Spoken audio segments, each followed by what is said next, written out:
Hey everyone, it's the Badger Politic. I'm Scott Stearns. Paul Sickle. It's Saturday. Daylight savings ends tonight, and we get an extra hour, which I'm always grateful for. Which is good. That's on GOTV weekend. That is an extra hour. We're getting out the vote. Extra hour that we could be getting out the vote, telling your friends, telling your neighbors to get out there and vote on Tuesday. Hour to sleep. They get a little fresher for the next 3 days. Absolutely. 3-day dash to the polls. Absolutely. Tuesday, November 6th. That's right. So get out there. Let's get this done. I mean, we've been talking about this. We'll find out. Yeah. You get to vote on whether it's 4 more years as Scott Walker or it's 8 is enough and out. Mm-hmm. I'm hoping for, obviously, 8 and out. I do want to touch on, I feel like we have neglected, I think, to some degree, one of the races, and it's an important race. Attorney General Josh Call taking on Brad Schimmel. Brad Schimmel is leading the lawsuit against the Affordable Care Act, and it would be enemy number. He and Scott Walker are enemies number 1 and 2 against, in whatever order you want to put them.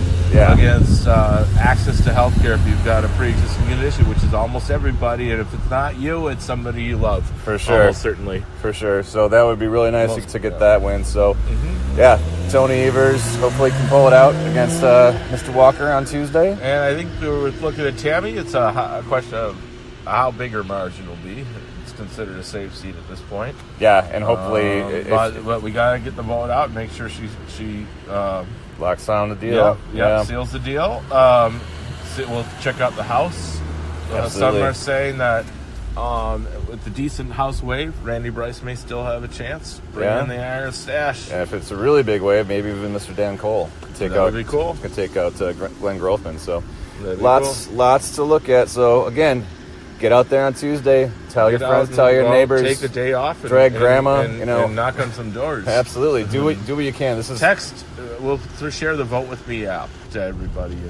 Absolutely. Not just in Wisconsin. For sure.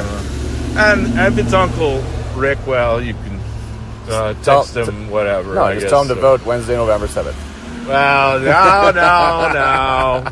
What if James O'Keefe got all of this? The stakes are high. We can't be talking like that, Scotty. No, Scotty. I don't know. I don't know where Uncle Rick's not. Everything's on the table, as Tony Evers said. So yeah. Well, yes. We'll be back. Although Tony Evers, he did. He answered that question.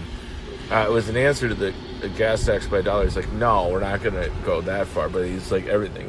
Meaning like they actually took it out of context. Of course. Shocker. Yeah, he was saying that that's a little outrageous that they're going that high. But yeah, they've scared people on that. When have they ever raised taxes by that much? Well, no, it's not going to happen. Honestly, I would probably be willing to pay it because I think the benefits would be good, like beneficial, environmentally as well as. Quality-wise for funding what our infrastructure that we need. So, with that, let's move the state forward. It starts with pretty much Democratic ticket, I would say, on Tuesday. Yep. Basically, we got to teach these Republicans a lesson, and it means vote for every Democrat on your ballot. Otherwise, right now it's not a both parties thing. No, this is America of Trump. If you want to make a difference, you can't vote for a Republican. Period. Basically, what we've learned is that shame doesn't work, fact checking doesn't work. The only thing these people understand is power, and when they lose that power, maybe they'll wake up. Look at how they all folded on Kavanaugh. Right. So or whatever else, practically the ACA. Yeah. So for sure. That's a pre-existing conditions bill. Yeah. And by the way, let's just make sure that everybody understands the governor's race. You got Mandela Barnes as a real change agent as a lieutenant governor candidate. Mm-hmm. Younger African American man running for the lieutenant governorship, and an older white guy for running for governorship. That means there's a good chance that Mandela Barnes will become governor at some point. No, it really does. So I think this is something to not be overlooked.